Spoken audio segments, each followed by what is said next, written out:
Welcome to my hidden tip video. So we're going to get into the simple way how to swing a baseball bat. There are 3 different steps: the load, the step, and the swing. First off, we're going to start with having a good base. Now, base is extremely important when it comes to a baseball swing.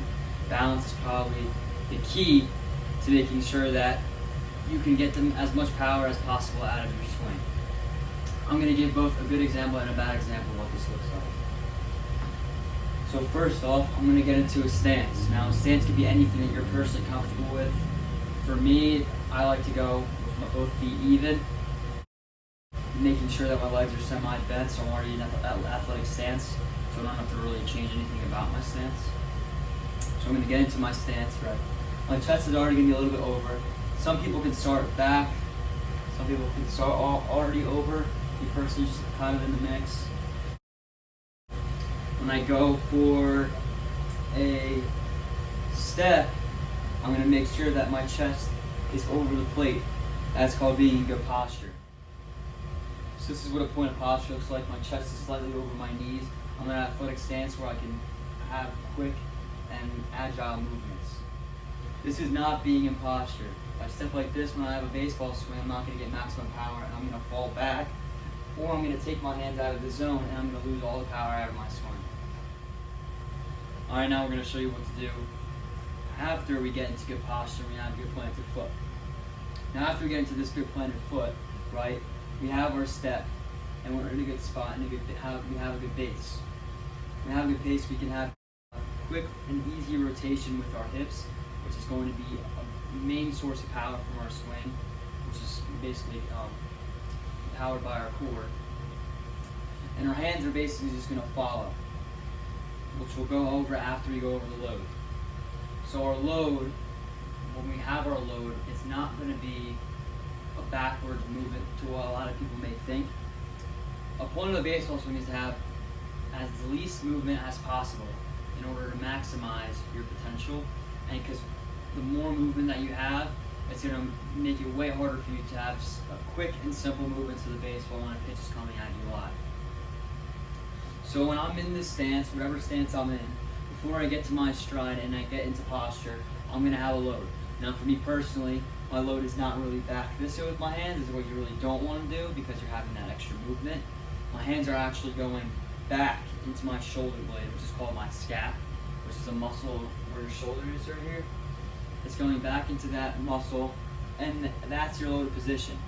Sometimes I like to rock my body a little bit backwards here when I'm loading.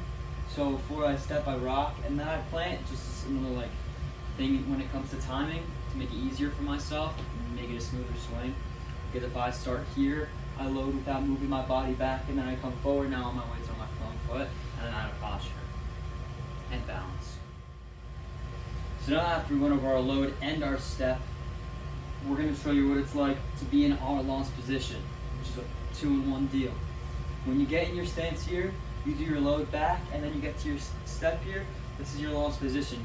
This is where you're ready to hit the baseball. Bring your hands to the ball with your hips and your shoulders through, and make good contact. We're talking about hand movements to the baseball. We want it to be really short and compact to your body, because if you're extended out like this, you have no power close to your body. Say if I was to carry a big heavy box. If I was to hold the box out here, it's going to feel a lot heavier. But if I'm holding that heavy box like this, it's going to be way easier for you, just like people lift in the weight room. They're going to be holding that weight close to their body so they can get as much as they can out of their muscles. The same thing's going to happen when you're in the middle of your swing. So when I'm coming here, a lot of people who aren't really familiar with a baseball swing is going to think, oh, I'm going to bring my hands out to the ball like this, because that's what it looks like in the pictures. Well, that's what it looks like after you make the swing, but on the process of getting your hands to the ball, your hands are actually going to be close to your body, so you can get as much power from the weight in your body as you can possibly get. And that's going to look something like this. Your hands are just going to start here, you're going to get to your launch position here, and you're going to start your hands close to your body here. Your elbow is going to stay connected, you're going to make a 90-degree angle with the ground, and you're going to just keep it close to your body and stay connected. Now this would be my point in contact. Usually it's going to be quick when I'm in the game or mid-pitch. I'm at the point of contact. And when I get to this point of contact, if it's a pitch right down the middle, I'm going to push my hands through the zone and get to extension. That's why sometimes we'll see pictures of guys with extended arms, because it'll look like they're like this after their extension, after the point of contact. And that's what a lot of pictures come from, which makes the swing look good. But actually, the point to the ball is tight and close to your body.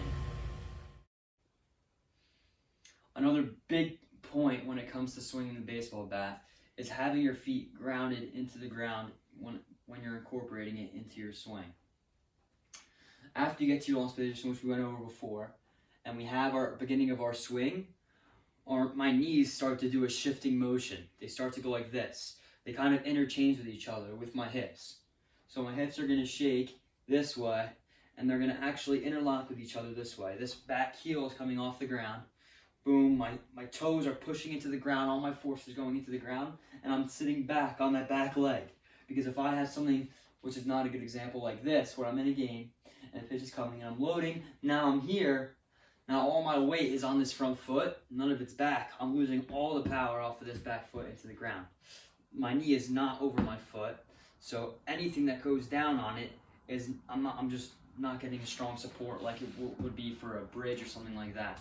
So there's another thing to add on to having a good simple swing. So when you're going to the ball, a lot of people will tell you can't hit what you can't see, which is 100% true. My head is not watching that baseball all the way in, and I'm pulling my head out this way. I don't know where the ball is going to be. I can't make a judgment on how I'm going to swing, where my hands are going to be to the ball, because I can't go to a ball that I can't see. Also, if I have a good and less movements, it's going to be way easier for me to judge a pitch, whether it's high, low, or if it's a breaking ball or a changeup. Elite players, when you watch the game, in slow motion, their head actually won't move, even though that their body is moving really fast. Their head's going to stay still, even when that pitch is coming in at 90 miles an hour. They have to keep their head tracked and stay focused between the entire time, or else they're not going to be able to hit the ball like they want to and get the results that they want to. With that being said, let's see how it all looks together.